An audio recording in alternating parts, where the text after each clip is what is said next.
La 75e anniversaire de la Déclaration universelle des droits de l'homme a été célébrée à l'Université protestante au Congo, IPC en sigle, le jeudi dernier, sous les thèmes « Dignité, liberté et justice pour tous », en présence de plusieurs autorités des marques, dont les représentants du Bureau conjoint des Nations Unies aux droits de l'homme, professeur Patrice Var, l'ambassadrice des Pays-Bas en RDC, Angèle Soumoura, le président de la Commission nationale des droits de l'homme, Paul Sampou, pour ne citer que cela. Le professeur ordinaire Robert Kwimbibibikan, recteur de l'UPC, a souhaité la bienvenue à tous à son alma mater.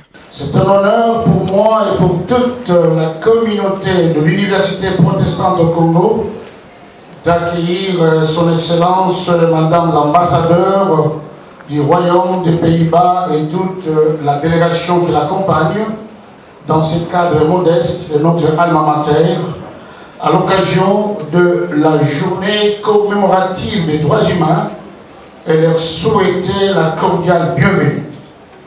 Je souhaite aussi la bienvenue à vous tous de la commémoration de la journée des droits de l'homme, que la conférence d'aujourd'hui a été prévue afin de réfléchir avec des invités, étudiantes et étudiants en droit, à la faculté des droits, je voulais dire, sur la situation de ces droits dans les mondes autour du terme de 2023, liberté, égalité et justice pour tous. Il est vrai que chaque individu aspire à la liberté, l'égalité et la justice. Il n'est toujours pas évident que tout le monde en bénéficie dans les mêmes proportions à cause de divers paramètres sociopolitiques. Il faudra toutefois retenir que les Nations Unies, à travers ces organismes spécialisés, présents dans la quasi-totalité des pays membres, œuvrent chaque jour à l'amélioration des droits humains, là où ces derniers ne sont pas effectifs. Une occasion pour Paul Sampou de faire un état des lieux de la situation générale des droits de l'homme en RDC, tout en signifiant les missions qui lui sont confiées. Pour mettre fin à l'impunité liée aux violations des droits de l'homme à travers notre pays, ils se sont engagés sur une politique à travers divers mécanismes, diverses institutions qu'ils ont mis en place. On vous a parlé au niveau du gouvernement qu'il y a un ministère de la justice, il y a également le ministère des droits humains. Mais à côté de cela, les législateurs a prévu à créer ce que nous appelons les institutions d'appui à la démocratie, dont fait partie la Commission nationale des droits de l'homme, à côté des institutions sœurs, la CENI et le CESAC, pour ne citer que ces trois-là. Angèle Soumoura, l'ambassadrice du Pays-Bas en RDC, quant à elle, a fait savoir à l'assistance que du 25 novembre au 10 décembre de chaque année, à travers le monde, il y a le 16 jours d'activisme contre toute forme de violence basée sur le genre, d'où l'humanité est appelée de ronger les mondes. Je prendrai un aspect qui me tient particulièrement au cœur comme mère de deux filles magnifiques, la dignité de la femme et de la jeune fille, dans la prévention des violences contre la femme et les filles. Vous le savez peut-être, du 25 novembre jusqu'à 10 décembre, chaque année à travers le monde, il y a les 16 jours d'activisme contre toute forme de violence basée sur le genre. Et pendant cette période, l'humanité est appelée à oranger le monde. La couleur orange, voilà, symbolise l'espoir. Et c'est aussi, peut-être par coïncidence, la couleur préférée de mon pays.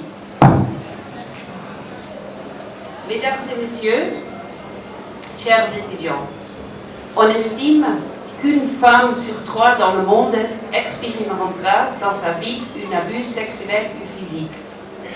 Laissez tomber cette date. Une femme sur 3. Regardez autour de vous, ça nous touche tout. Et pas seulement ici, ça me touche aussi. Aussi dans ma famille, il y a des cas des abus. c'est partout. À l'université, au travail, partout. Et je vous demande, soyez de ceux et celles qui luttent contre ces pratiques. Pour les Pays-Bas et pour moi personnellement, les droits de femmes ont une grande priorité. Et nous soutenons les défenseurs des droits humains qui font la plaidoyer pour l'égalité du genre. Le professeur Patrice Var, le représentant du Bureau conjoint des Nations Unies aux droits de l'homme en RDC, n'a pas hésité de placer un mot autour de cette journée. Le message, il est double, je dois dire. Dans un premier temps, il y a 75 ans, ça semble être très lointain.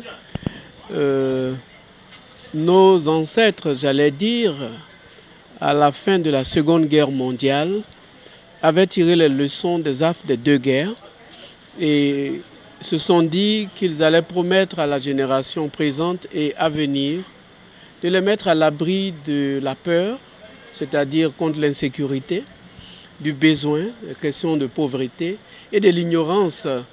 Au cœur se trouve l'éducation.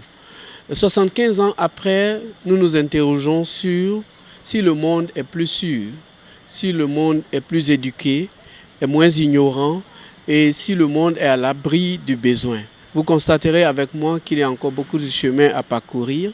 Et donc le fait de nous retrouver dans l'hémicycle du savoir, c'est-à-dire une université d'excellence, pour réfléchir et positionner la présente et future génération africaine, j'allais dire mondiale, dans la promesse encore non accomplie des droits humains pour tous et pour toutes, était un événement assez important. C'est la signification qu'on doit accorder à cette rencontre-là. La seconde signification, c'est la pertinence et peut-être la centralité des droits humains pour le développement, la paix et la stabilité de la République démocratique du Congo, à un moment qui est un tournant de son histoire. Et il était important que jeunes et moins jeunes se retrouvent pour voir le rôle que chacun peut jouer pour faire des droits humains l'une des solutions aux multiples problèmes auxquels l'humanité se trouve confrontée aujourd'hui. Notons que 10 décembre 1948, 10 décembre 2023, c'est déjà 75 ans de la Déclaration universelle des droits de l'homme. Cette journée s'est clôturée avec l'échange des professeurs, étudiants et les invités des marques dans une note de satisfaction. Pour les étudiants, ne répondez pas à un rendez-vous de professeur en dehors de l'UPC.